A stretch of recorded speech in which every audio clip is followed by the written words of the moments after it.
liven that out a bit, but you're never going to make her look browner unless you bronze the whole of her face, and it's going to be ridiculous. So always warm it up slightly. Does that make sense? Okay. Right, so I'm going to go in. Yeah, cool. So these creams are really good because you're just, they've got really good coverage to start with. I always start around this area. Some people say start there, but I like to start, for some reason I've always started at the edge and worked inwards.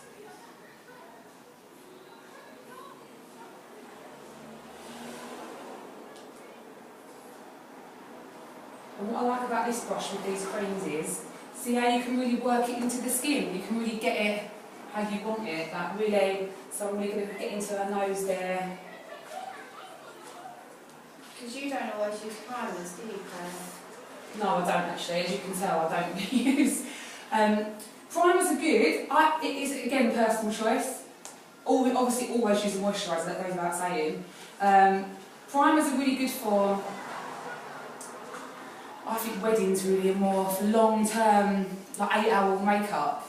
You don't really need them on fashion shoots because you're there all day. But really good matte primers for under weddings to last longer, or if they've got a lot of redness in the skin, you can use a slightly green primer that will take that down a bit for you. But I just think though, less is more. I think, like I said before, you've got to think about what layers you're putting on her skin. More later on in the day. So I think less is more, but you'll work your own way of doing that. Yeah?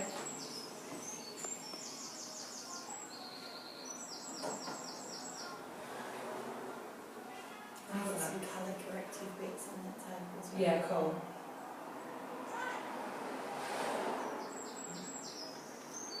Is that feeling alright? I'm not pressing too hard or anything. And also, don't forget as well, with liquid, this is cream, with liquid foundations, they always dry slightly darker. So what appears to be, oh, this is great on their skin, then all of a sudden it dries and you're like, alright, it's a bit darker than I expected. So just bear that in mind when you're doing it on someone. Now, I'm already doing a slight contour on Nancy, because I've started off with beige. I'm going to go beige in this area, and I'm going to go natural, which is a shade darker around the edges. So I'm already giving us a slight contour, and it'll just give her a little bit of a shape when we come to adding a proper contour later.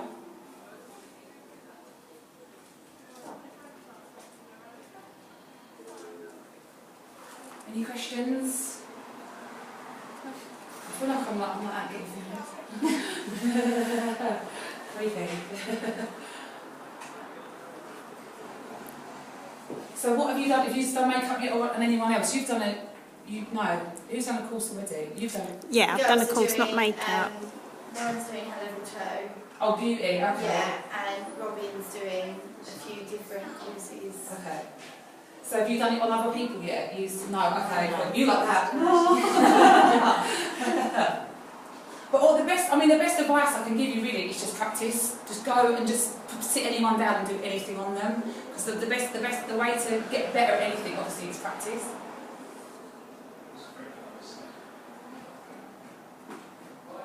I used to do my friend's makeup like growing up, like when we first started, when I was about 18. Oh yeah. I used to love doing that, and even I did one of their mums because she quite liked how I did her daughters. So. Oh cool, that's good. And that's kind of where it all started. Like I used to straighten all their hairs and do the hair, and then I did the makeup, and then it's like, right, can I get ready now? Yeah. Yeah, I used to do that when I was training. Now I'm like, no, I'm busy, so I'm not going out. But yeah, just practice it on as many, find some looks on Instagram and just practice on each other if you can. The best way to do it is to practice. Like do a bride's makeup on your mum or your mate, or yeah, definitely. I'll send you some links to some of Pixie Blue's tutorials as well, because they're really different looks, but they're really good. Right, as you can see, I'm just blending it down into Nancy's neck, and I've kind of, whatever's left on my brush, I've kind of just gone over her ear a bit, just so you don't get, have you ever seen J-Lo's made some mistakes before? She's like got a white ear and a white neck, and I mean, she's amazing. I'm like, white ear. So it's just literally, as I said, blend. And I'm just going in with that slightly darker colour just under here.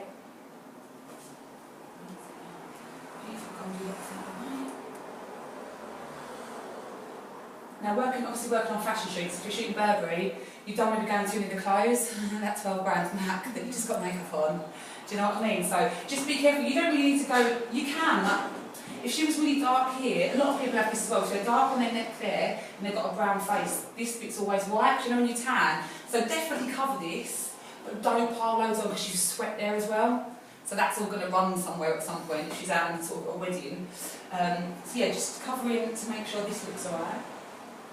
And if you're on a photography shoot, the light will always hit there as well, like all this part first, so this will always be whiter. So just make sure you do that.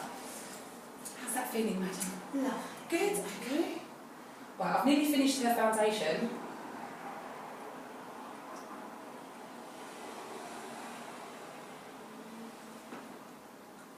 If you just, at this point, you can actually use an eye primer. You could obviously use the eye primer before you put any makeup on. So at this point you could use an eye primer here and tap it in. Then I was going with the concealer over the top of that. Because you close your eyes, everyone always gets red patchiness. Doesn't matter, everyone gets that. So you want to correct that and get rid of that so you've got a really good base all over to start with. And also go in with a slightly lighter colour as well, close your eyes. Because this area is always dark, you always get shadows and darknesses. So if you go in with literally just a touch lighter colour, I'm right to the lash line, so I'm going to get near your lashes now.